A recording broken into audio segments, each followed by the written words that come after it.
بسم الله الرحمن الرحيم وإذ قال إبراهيم رب اجعل هذا البلد آمنا واجنبني وبني أن نعبد الأصنام رب إنهن أضللن كثيرا من الناس فمن تبعني فإنه مني ومن عصاني فإنك غفور رحيم صدق الله العظيم۔ قابل قدر بزرگوں اور دوستوں، اللہ رب العالمین کا شکر، اس کا احسان کہ اللہ تعالیٰ نے آپ سبھی قرآن کریم نماز تراویح میں جماعت کی شکل میں نماز کی حالت میں سننے کی توفیق مرحمت فرمائی۔ اللہ تعالیٰ قبول فرمائے، آخرت کے لیے نجات کا ذریعہ بنائے۔ آج الحمدللہ قرآن کریم کی مشہور صورتیں پڑھی گئی ہیں۔ ان میں سے ایک صورت سورہ ابراہیم اور دوسری صورت سورۃ النحل۔ سورہ رعد بھی کچھ حصہ پڑھا گیا۔ سورہ ابراہیم بہت ہی مشہور و معروف پیغمبر کے نام سے اس سورۃ پاک کا نام رکھا گیا ہے۔ آپ اور ہم خوب اچھی طرح جانتے ہیں کہ ایک پیغمبر اللہ کا ایک خاص نبی اور ایک خاص دوست جن کا لقب خلیل اللہ یعنی حضرت ابراہیم علیہ السلام کا نام ہے، انہی کے نام سے اس سورۃ پاک کا اللہ نے نام بھی رکھا ہے، خاص کر اس لیے کہ اس سورۃ پاک میں ان کی زندگی کے کچھ احوال اور حالات اللہ نے ذکر فرمایا ہے، ساتھ ساتھ ان کی دعا اور ان کی ایک تڑپ اور ایک دل کی وہ کیفیت، اللہ سے جو خاص محبت اور تعلق، اس کا اللہ نے یہاں ذکر کیا ہے، جس کو دعائے ابراہیم کے نام سے لوگ جانتے ہیں اور مفسرین ذکر کرتے ہیں۔ جس آیت کریمہ کو میں نے پڑھا ہے، اس کو دعائے ابراہیم سے لوگ منسوب کرتے ہیں۔ دعا ابراہیم میں لفظ لفظ پر عبرت، نصیحت، دعا مانگنے کا طریقہ، دعا کس طرح سے کرنا چاہیے، اس دعا میں اللہ رب العالمین نے ہم کو اور آپ کو بتایا ہے۔ سب سے پہلی بات، حضرت ابراہیم علیہ السلام اور اللہ ان کے درمیان یعنی اللہ اور حضرت ابراہیم علیہ السلام کا جو تعلق ایک بہت ہی محبانہ تعلق ہے اور ایک بہت ہی دوستانہ تعلق کہہ لیجیے، جن کا لقب ہی خلیل اللہ رکھا گیا، اور خلیل کے معنی ہیں دوست کے، اور اس سے پتہ چلتا ہے کہ اللہ تعالیٰ حضرت ابراہیم علیہ السلام سے کتنی محبت اور حضرت ابراہیم علیہ السلام اللہ سے کتنی محبت رکھتے تھے، اسی لیے آپ کا لقب خلیل اللہ۔ ایک موقع پر نبی کریم علیہ السلام کے سلسلے میں صفہ پر بیٹھے ہوئے صحابہ کرام رضوان اللہ عنہم اجمعین تذکرہ کر رہے تھے کہ اللہ تعالیٰ نے بعض نبیوں کے لقب اور ان کے القاب بڑی اچھے دیے ہوئے ہیں۔ روح اللہ کہا، کسی کو کلیم اللہ کہا، یہاں تک کہ حضرت ابراہیم علیہ السلام کو خلیل اللہ کہا، تو گویا کہ اللہ نے ہمارے نبی سے زیادہ دوستی ابراہیم علیہ السلام سے ہے کیا؟ صحابہ اپنی محبت میں گفتگو اور ذکر کر رہے تھے اللہ کے رسول صلی اللہ علیہ وسلم۔ خلیل اللہ کے مطلب یہ کہ دوستو، تو اللہ نے ان سے دوستی زیادہ کی ہے، ہمارے نبی صلی اللہ علیہ وسلم کو کچھ نہیں کہا۔ یہ اس طرح کی باتیں صحابہ آپس میں کر رہے تھے۔ اللہ کے رسول صلی اللہ علیہ وسلم اپنے حجر مبارک سے باہر تشریف لائے اور آپ نے فرمایا آپ سب کی باتیں میں سنا، جو تم کہہ رہے ہو وہ بالکل صحیح کہہ رہے ہو، لیکن ہاں حضرت ابراہیم کو اللہ نے خلیل اللہ کہا ہے، لیکن مجھے حبیب اللہ کہا ہے۔ ہم کو اور آپ کو یہ حبیب اور خلیل میں کچھ فرق معلوم نہیں ہوگا، چونکہ ہم لوگ عربی کے الفاظ اور اس کے معنی اور اس کے گہرائی سے واقف نہیں ہیں، اور ہم لوگوں کو صحیح محبت کا اندازہ نہیں ہے، اس لیے حبیب اور خلیل میں بہت فرق ہے، بہت فرق ہے۔ اس کے معنی بھی، حبیب کے معنی بھی دوست کے ہیں اور خلیل کے بھی معنی دوست کے ہیں، لیکن دونوں کے معاملات میں بہت ہی زمین و آسمان کا فرق ہے۔ علماء کرام محدثین اس کی تشریح کرتے ہوئے فرماتے ہیں کہ خلیل کا مطلب یہ ہے کہ حضرت ابراہیم کی طرف پر دوستی ہوئی کہ اللہ ہم دوست بننا چاہتے ہیں، ہم کو دوست بنا لیجئے، اور ابراہیم علیہ السلام کی طرف سے دوستی کی پیشکش۔ لیکن حبیب کا مطلب یہ ہے کہ اللہ کی طرف سے پیشکش ہوئی، میرے محبوب میرا تو دوست بن جا۔ تو فرق ہوا نہیں، یہاں اللہ کی چاہت حبیب میں ہے اور خلیل میں ابراہیم علیہ السلام کی چاہت ہے، تو یہ دونوں بہت فرق ہے، اور دونوں کی بنیادی فرق کی وجہ سے حبیب کا درجہ خلیل سے بڑھ جاتا ہے۔ تو میرے بھائیو بزرگوں، اللہ نے ان کو دوست بنا، یوں ہی نہیں بنا دیا۔ حضرت ابراہیم علیہ السلام کی دعا بھی یوں ہی قبول نہیں فرما لی، اور آپ کو یوں خلیل اللہ نہیں کہہ دیے، آپ حقیقت میں اللہ سے بڑی محبت فرماتے تھے، نام سن سن کر کے آپ تڑپ جاتے تھے، ایک کام بھی آپ اللہ کی مرضی کے خلاف نہیں کرتے تھے، جہاں جب حکم ہو جائے فوراً تیار ہو جائے، بیوی بچے سب کو ایک طرف کر دے، اللہ کے لیے بالکل حاضر باز، حاضر باز۔ اسی لیے اللہ تعالیٰ نے قرآن کریم فرمایا وَإِذِ ابْتَلَىٰ إِبْرَاهِيمَ رَبُّهُ بِكَلِمَاتٍ فَأَتَمَّهُنَّ، ہم نے کلمے میں آزمایا ہے، مختلف امتحانوں میں آزمایا ہے، لہذا بڑی محبت۔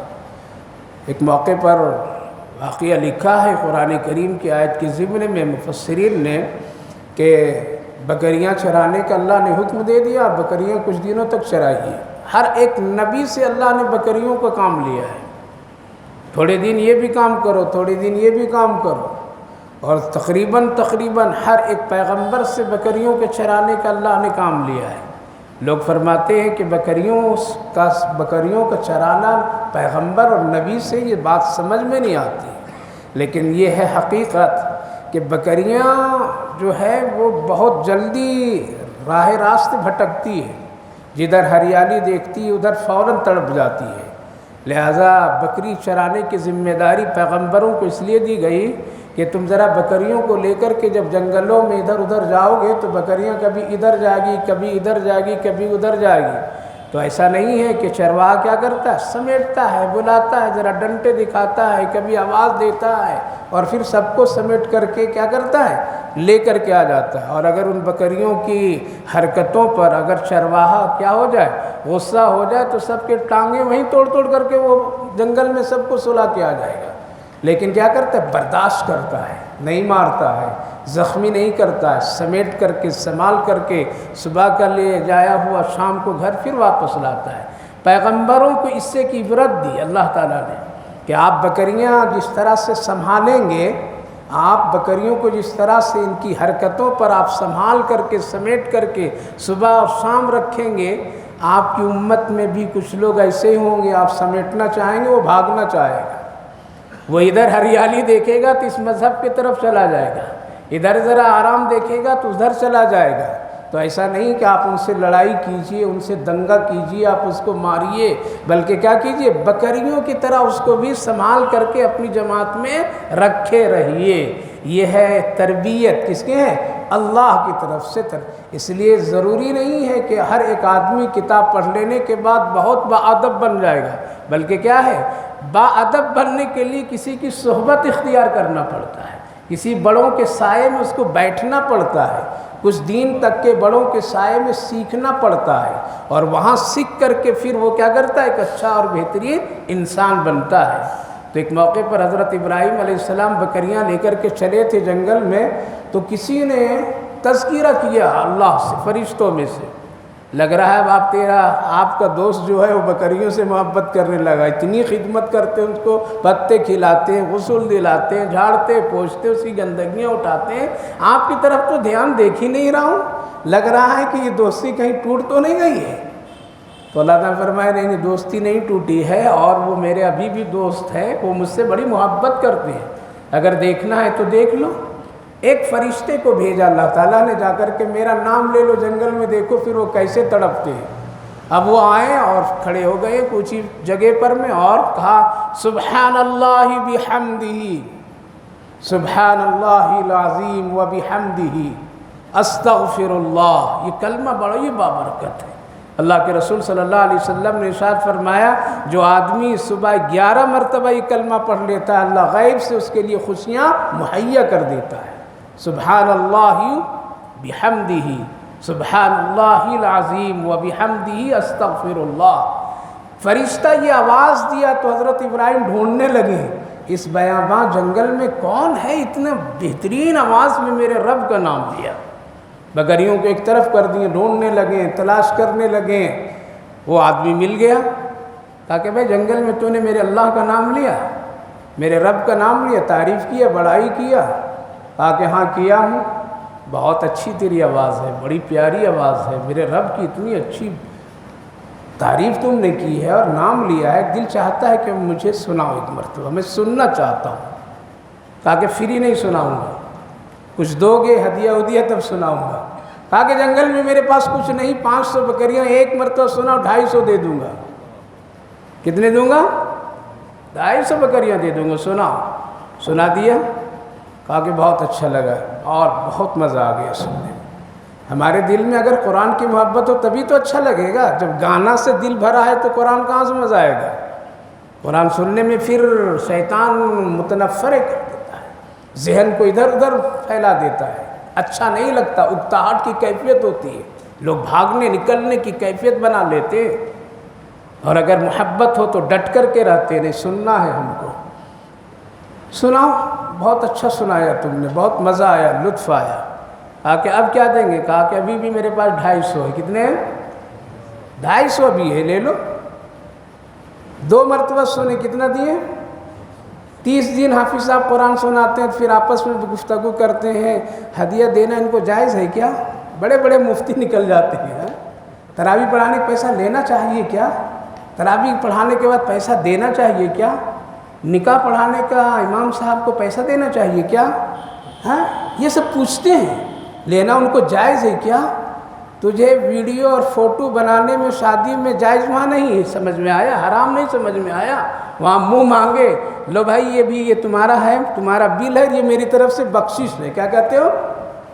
فوٹو تو نے بہت اچھا بنا، یہ بخشش بھی لے لو۔ اور حافظ صاحب، امام صاحب تراویح میں 30 دن قرآن سنائیں تو بڑے بڑے مفتی فنکار نکل جاتے ہیں محلے معاشرے میں۔ کیا حافظ صاحب کو قرآن پڑھانے کا پیسہ دینا جائز ہے کیا؟ کیا ان کے لینا جائز ہے کیا؟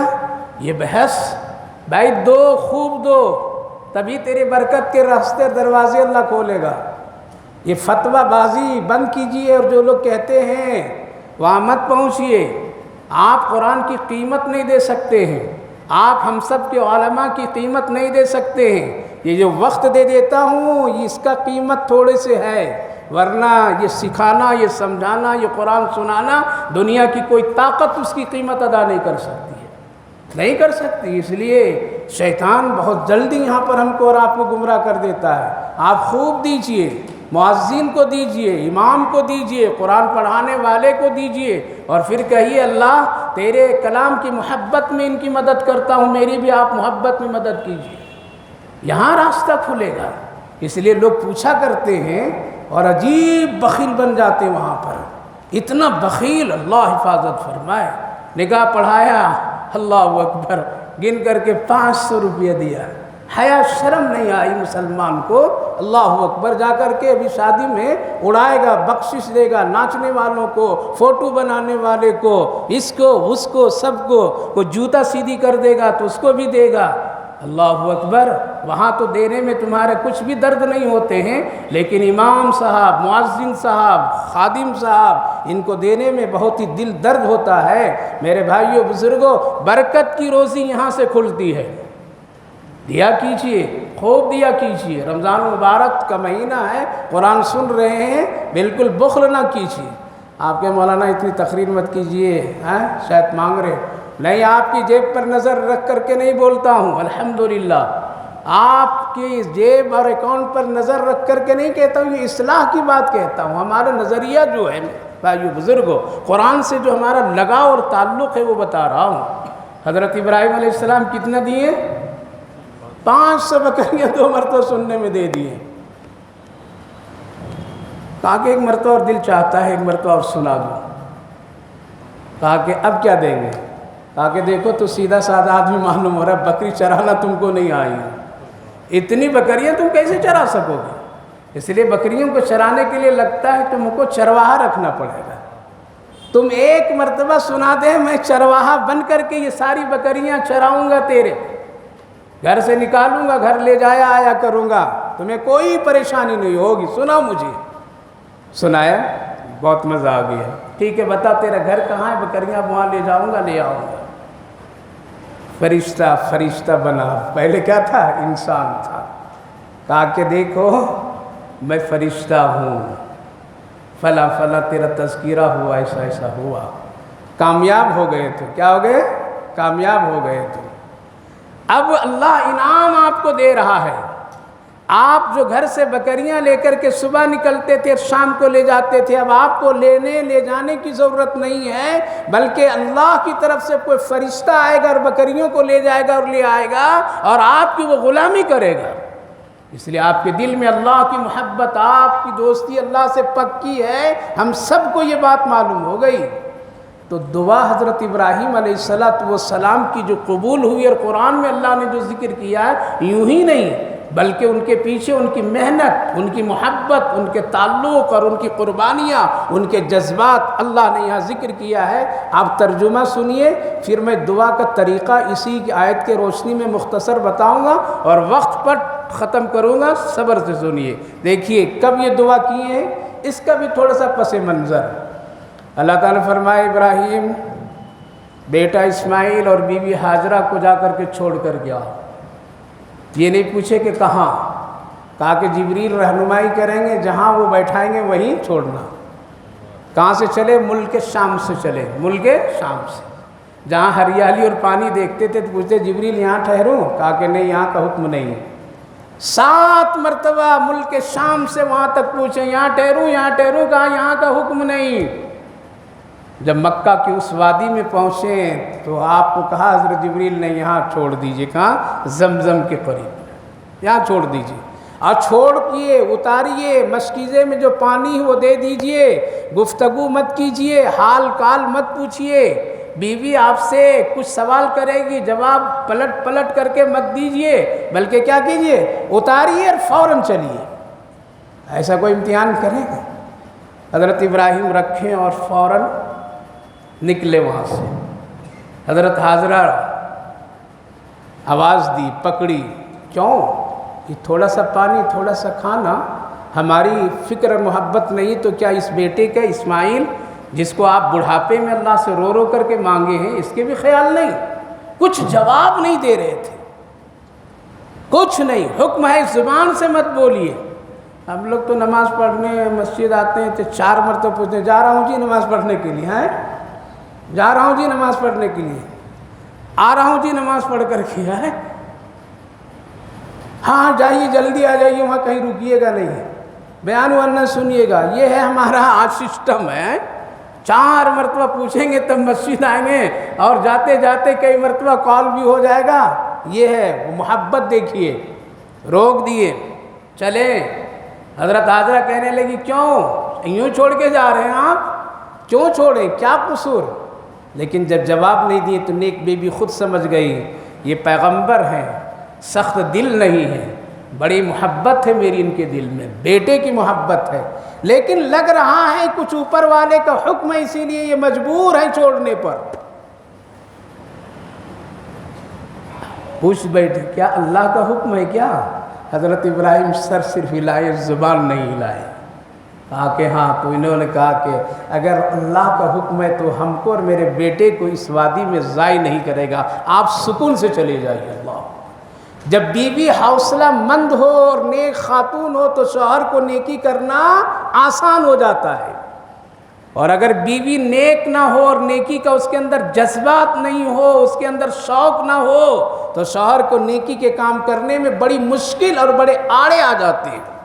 اس لیے ہمیشہ دعا کرنی چاہیے، اللہ ہم کو بھی نیک بنا اور میری بیوی کو بھی نیک بناؤ، تاکہ دونوں مل کر کے ہم لوگ دونوں نیکی کے کام کو آسانی سے کریں۔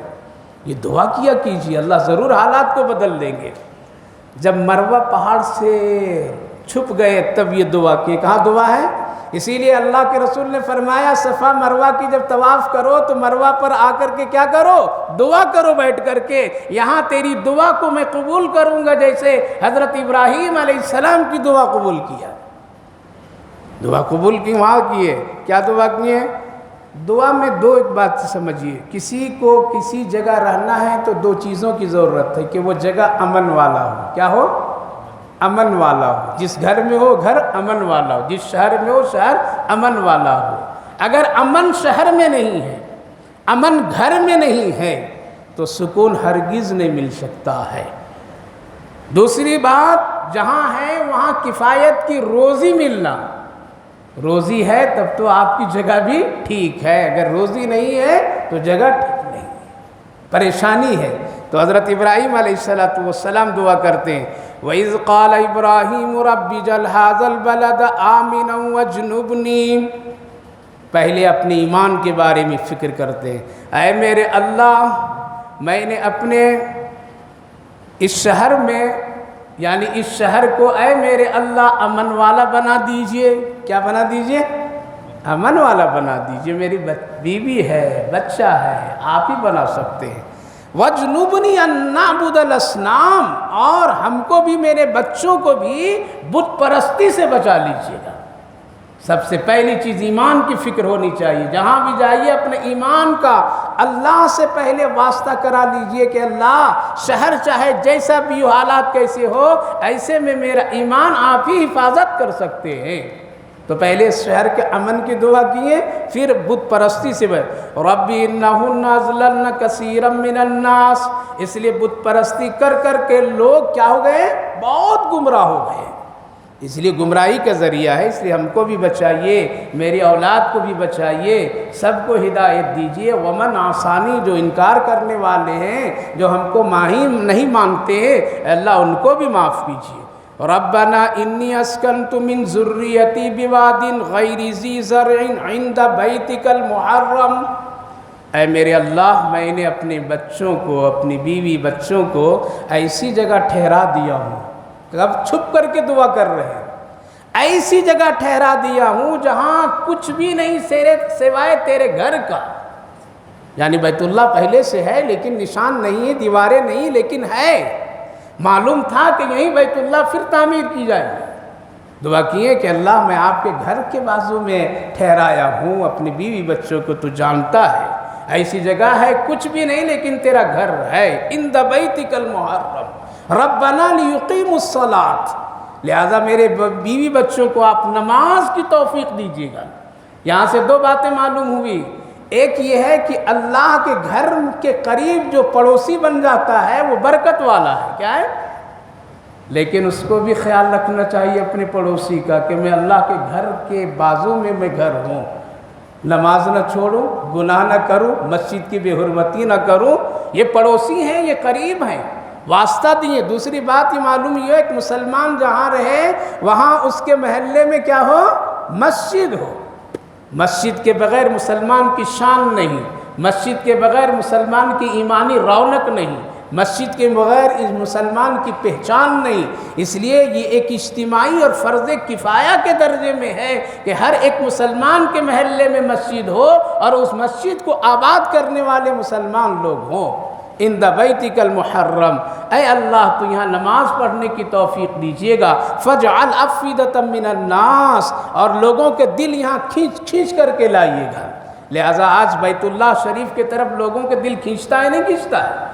کہاں ہیں غریب امیر سب چاہتے ہیں اللہ ایک بار تیرا گھر دیکھ لوں، ایک بار گھر دیکھ لوں۔ یہ دعا کس کی ہے؟ یہ حضرت ابراہیم کی دعا ہے، جس کا اثر آج تک کے اللہ مسلمانوں کے دل میں ڈال رکھا ہے۔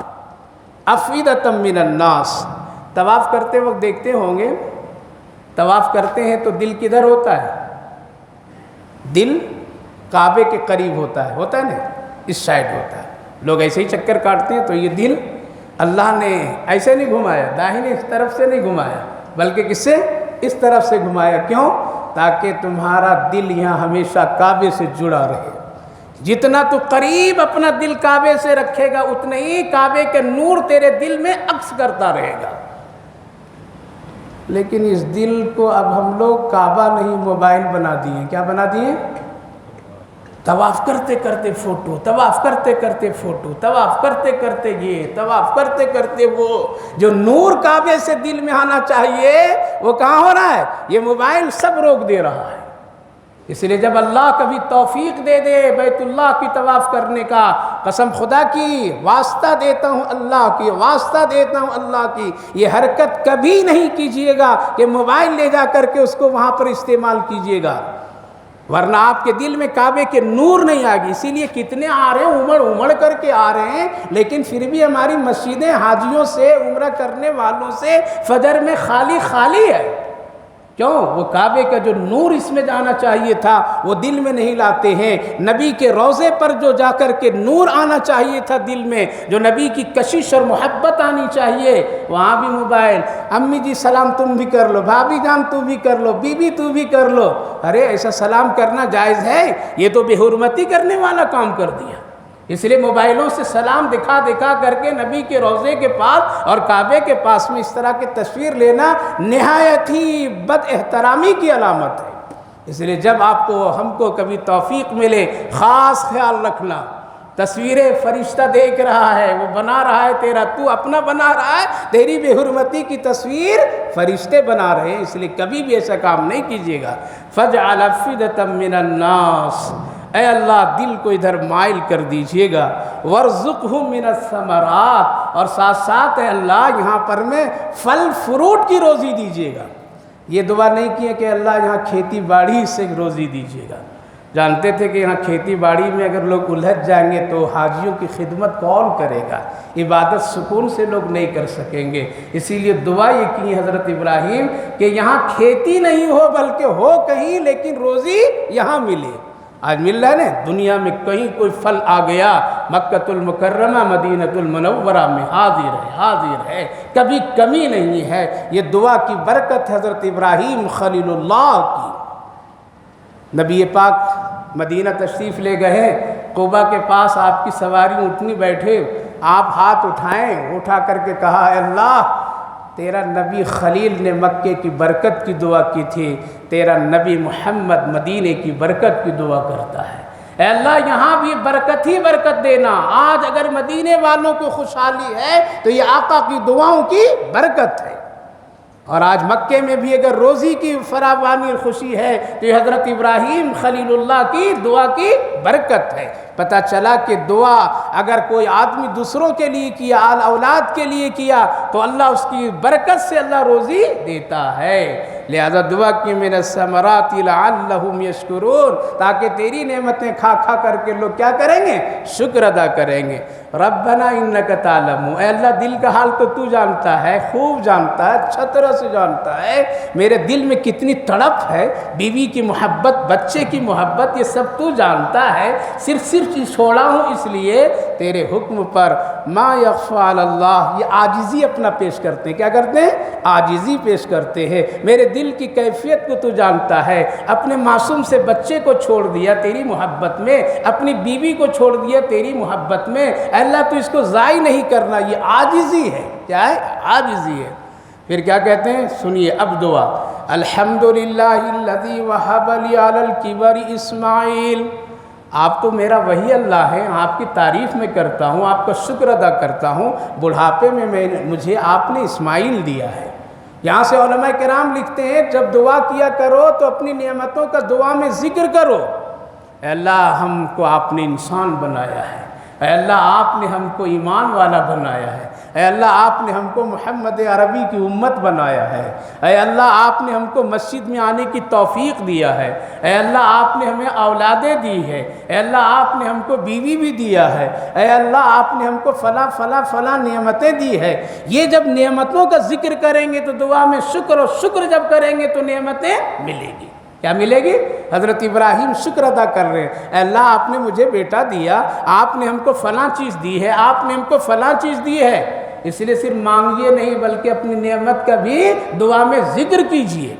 اسماعیل و اسحاق ان ربی لسمیع الدعا، اے اللہ آپ ہی تو ہیں جو میری دعا کو سنا کرتے ہیں، آپ ہی، آپ کے سوا کوئی نہیں ہے، اس لیے سن لیجئے میں دعا کرنے کے لیے جا رہا ہوں اور کیا ہوں کہ میری بیوی بچے کے لیے اس شہر کو امن والا بنائیے گا، میری بیوی بچے کے لیے پھل والا شہر بنائیے گا، نماز اور عبادت والا شہر بنا دیجئے گا۔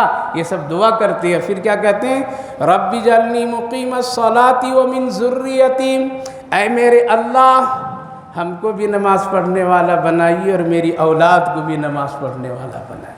کیا مطلب اس سے مطلب یہ ہے کہ باپ اپنے بچوں کی نماز بنانے کے ذمہ دار ہے، وہ دعا بھی کرے، کوشش بھی کرے۔ ماں اپنے بیٹیوں کو نمازی بنانے کی ذمہ دار ہے، وہ خود کرے اور خود اس کی بھی اصلاح کرے۔ گھر کا جو مالک ہے وہ دوسروں کے لیے نماز کا ذمہ دار ہے، اگر وہ ذمہ داری نہیں نبھایا تو کل قیامت کے دن ضرور اللہ پوچھے گا۔ اس لیے باپ ہیں تو اپنے بچوں کی نماز کی فکر کیجئے، شوہر ہیں تو اپنی بیوی کی نماز کی فکر کیجئے، بیوی ہیں تو آپ اپنے شوہر کی نماز کی فکر کیجئے، آپ اپنے بیوی بچوں کا ساتھ لے کر کے نماز کی طرف آئیے، نماز پڑھیے۔ یہ حضرت ابراہیم علیہ السلام دعا کرتے ہیں مجھے بھی نماز پڑھنے کی توفیق دیجئے۔ پتہ چلا سجدے کی توفیق اللہ دیتا ہے، اس لیے ہر ایک آدمی فکر کریں گے اور نہیں کریں گے تو کل کا جانور بھی فکر کرتا تھا۔ واقعہ کبھی سنایا ہوگا، نبی کی مجلس لگی تھی اور ایک صحابی بھاگے آیا صبح، یا رسول اللہ رات بھر سویا نہیں ہوں، کیا ہوا؟ کہا کہ میرے گھر میں جو میرا اونٹ ہے نا وہ بہت بدکتا ہے، رات میں آوازیں کرتا ہے، پھڑپھڑاتا ہے، دنگا کرتا ہے، سارے بیوی بچے ہم لوگ رات بھر جگ گئے ہیں، نیند خراب کر دیتا ہے۔ یہ 3 دن سے کر رہا ہے، 3 رات سے کر رہا ہے۔ اللہ کے رسول کیا ہو گیا؟ جیسے ہم لوگ کچھ پریشانی ہو تو کہاں جاتے ہیں؟ بولیے، ڈاکٹر کے پاس نہیں جاتے ہیں، پہلے کہاں جاتے ہیں؟ جاتے سب جانتے ہیں لیکن بول نہیں رہے۔ ہاں عامل صاحب کے پاس، حضرت آج بہت برا خواب دیکھا ہے، آج یہ دیکھا، آج وہ دیکھا، آج ایسا ہوا۔ کیا ہو گیا؟ کچھ کر دیجئے۔ ارے وہ کیا کرے گا، وہ خود محتاج ہے۔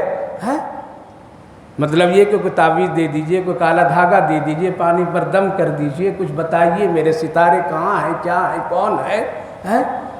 تو صحابی بھی گویا کہ آئے تھے اسی لیے کہ تاکہ کچھ نبی وظیفہ بتا دیں گے یا کچھ کریں گے۔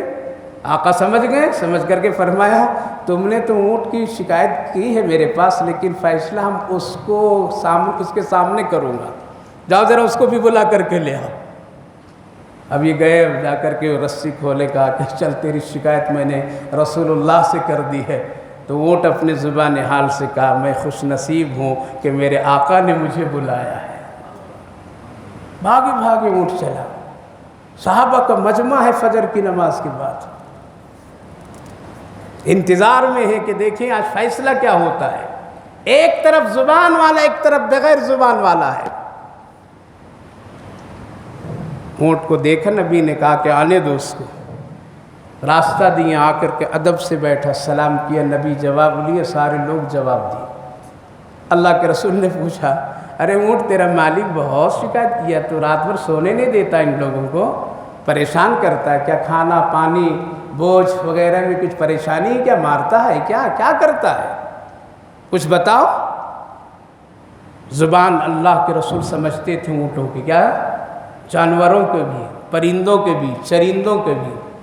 کہا کہ یا رسول اللہ میرا مالک بہت اچھا نرم ہے، کھانا پینا سب ٹھیک ٹھاک، کوئی شکایت نہیں۔ کہا پھر کیوں دنگا کرتا ہے، کیوں ان لوگوں کو ستاتا ہے، ان کی بیوی بچوں کو؟ کہا کہ 3 دن سے عشاء کی نماز نہیں پڑھ رہی ہے۔ آج قسم خدا کی اگر جانور کو بولنا ہوتا نا تو جانور ہماری بدماشیوں کو دیکھ کر کے آ کر کے مسجد میں شکایت کر دیتا، اس گھر والا ایسا ایسا کام کیا ہے، لیکن وہ بول نہیں پاتا ہم لوگوں سے، اتنے ہم لوگ اندر سے بد کردار ہیں، اتنے ہم لوگوں کے دل خراب ہیں۔ قبر کی حال جانور جانتا ہے لیکن بتا نہیں سکتا ہے۔ اگر اللہ ان کو زبان دے دے تو قبر سے آ کر کے کہہ دے تیرے فلاں فلاں کو یہ عذاب میں نے سنا اور دیکھا ہے، تم بھی ہوشیار ہو جاؤ، لیکن نہیں وہ بول پاتے ہیں اور ہم سمجھ نہیں پاتے ہیں، لیکن جو لوگ سمجھتے ہیں جانتے ہیں وہ ان کو سمجھ میں بات آ جاتی ہے۔ اللہ کے رسول سے کہا کہ 3 دن سے عشاء کی نماز نہیں پڑھ رہے ہیں یا رسول اللہ، اسی لیے میں انتظار کرتا ہوں شاید کہ آخری وقت میں عشاء کی یہ نماز پڑھ لیں گے، ان کے گھر والے پڑھ لیں گے، لیکن لوگ نہیں پڑھ رہے، سوئے سوئے گزار دیتے ہیں۔ میں ڈر رہا ہوں جس مالک کا کھاتا ہوں پیتا ہوں، کہیں کل قیامت کے دن اللہ مجھ سے پوچھ لے تیرے لیے یہ تیرا مالک نماز چھوڑتا تھا، تم اپنے حال سے اس کو بیدار نہیں کیا، تو میں جواب کیا دوں گا اللہ کے سامنے؟ اس لیے ذرا میں حرکت آوازیں کر کے ان کو اٹھاتا ہوں۔ کیا ہو گیا؟ شرمندہ ہو گیا صاحب۔ کھلاؤ خوب بچوں کو، پلاؤ خود بچوں کو، سب کچھ کیجیے، شریعت میں خوب اجازت ہے، آپ جو چاہیں کیجیے، لیکن ان کو مسلمان بنا کر کے کیجیے، ان کو یہودی مت بنائیے، ان کو کفر کی طرف مت دھکیلیے، ورنہ آپ مجرم ہوں گے، ہم مجرم ہوں گے۔ خوب کھلاؤ، خوب پلاؤ، اچھا پہناؤ، اچھی سوچ رکھو، ساری چیزیں ان کو دنیا کی بالکل بلندیوں پر لے جائیے، لیکن نمازی بنائیے، نمازی بنائیے، نمازی بنائیے۔ اللہ کا حکم ہے، حضرت ابراہیم کی دعاؤں کی یہی ادا ہے، تو دعا کرتے ہیں اللہ مجھے بھی نماز کی توفیق دیجئے، پیغمبر ہیں پھر بھی دعا مانگتے ہیں، مجھے بھی توفیق دیجئے، میرے بچوں کے بھی توفیق دیجئے۔ رب اجعلنی مقیم، ربنا تقبل، دعا فی دعا کو قبول کرتے ہیں، یہ اپنے لیے ہوا۔ آگے دعا کا تیسرا انداز، ربنا اغفر لی ولوالدی وللمؤمنین یوم یقوم الحساب۔ بہت پیاری بات، اے میرے رب مجھے بھی معاف کر دیجئے، میرے والدین کو بھی معاف کر دیجئے، اور تمام مومنین کو بھی معاف کیجئے، قیامت تک آنے والے مومنین کو بھی معاف کر دیجئے۔ کس دن؟ یوم یقوم الحساب، جس دن آپ حساب لیں گے، یعنی میدان محشر میں، اے اللہ سب کی مغفرت کر دیجئے۔ اس سے یہ پتہ چلا خود اپنے ہی لیے دعا نہیں بلکہ دوسروں کے لیے بھی کیجئے۔ تیسری بات یہ معلوم یہ ہوئی، جو دنیا سے جب چلے گئے ہیں جو لوگ، چاہے مومنین ہو یا اپنے گھر کے والدین ہو، مرحومین کے لیے دعائے مغفرت ایصال ثواب کرنا قرآن سے ثابت ہے۔ بعض لوگ کہتے ہیں مر گیا اب اس کے لیے مغفرت کی دعا کرنا کیا ہے؟ بعض لوگ کہتے ہیں، ایسے کھلاڑی ہیں جو لوگوں کو گمراہ کر دیتے ہیں کہ مرنے والے لوگوں کے لیے ایصال ثواب مغفرت کی دعا نہیں ہے، دعا ہے ان کے لیے۔ حضرت ابراہیم قیامت تک آنے والے لوگوں کے لیے دعا کر رہے ہیں، اور ان کے والدین جو چلے گئے ان کے لیے کر رہے ہیں، حالانکہ ان کے والدین کفر پر گئے ہیں، اللہ نے منع کر دیا بعد میں، آپ اپنے والدین کے لیے مغفرت کی دعا مت کیجیے، صرف کفر پر ان کا انتقال ہوا ہے۔ لیکن حضرت ابراہیم نے ہم سب کو یہ بتایا، اپنے مرحومین والدین کے لیے ہر حال میں تم کیا کرنا؟ مغفرت کی دعا کرنا۔ یہ بات ہوئی دعا۔ اب اس سے کیا ملا؟ دعا کے لیے ضروری ہے پہلے کچھ نیکی کا کام کر لو پھر دعا کرو، سمجھ گئے؟ بغیر نیکی کے کام کیے ہوئے دعا کریں گے تو کچھ واسطہ دے ہی نہیں سکتے۔ حضرت ابراہیم نیکی کا کام کیے، بیوی بچوں کو چھوڑے، پھر دعا کر رہے ہیں۔ ایک بات۔ دوسری بات، پہلے امن کی دعا کیجیے، اللہ ہم جہاں ہیں وہاں سکون مجھے دیجیے۔ جب دل سکون، جگہ سکون، تب اچھی باتیں نکلے گی۔ تیسری بات یہ ہے میرے بھائیو بزرگوں کہ ہمیشہ شکر ادا کیجیے، اپنی نعمتوں کا اظہار کیجیے۔ اللہ ہم کچھ نہیں تھے، تو نے یہ دیا، اے اللہ تو نے یہ دیا، اے اللہ تو نے مجھے یہ دیا۔ سب جانتے ہیں کیا کیا اللہ دیا، خوب مانگیے، خوب کہیے، خوب اللہ سے ذکر کیجیے، خوب سنائیے۔ ایک بات دعا میں یہ ہونی چاہیے۔ تیسری بات یہ ہے، خود اپنے ہدایت اور اپنی نیکی کے لیے بھی خوب مانگنا چاہیے۔ تھا یہ اللہ پہلے نماز نہیں پڑھتا تھا، اب نمازی بنا دیجئے، پہلے گناہ کرتا تھا اب توبہ کر لیا، اب نہیں کریں گے، اب ایسا کر دیجئے۔ لہذا ہدایت کی دعا مانگتے رہنا چاہیے اللہ سے۔ اور سب سے آخری بات، اپنے لیے ہی نہیں بلکہ زندوں اور مردوں دونوں کے لیے دعا کرنی چاہیے۔ حدیث پاک میں ہے جب آدمی دعا کے لیے اٹھتا ہے، ہاتھ اٹھاتا ہے، مانگتا ہے، پیچھے ایک فرشتہ کھڑا ہوتا ہے، یہ دعا مانگتا جاتا ہے، وہ ایک اور بلاتا ہے، 2 آتے ہیں، 3 آتے ہیں۔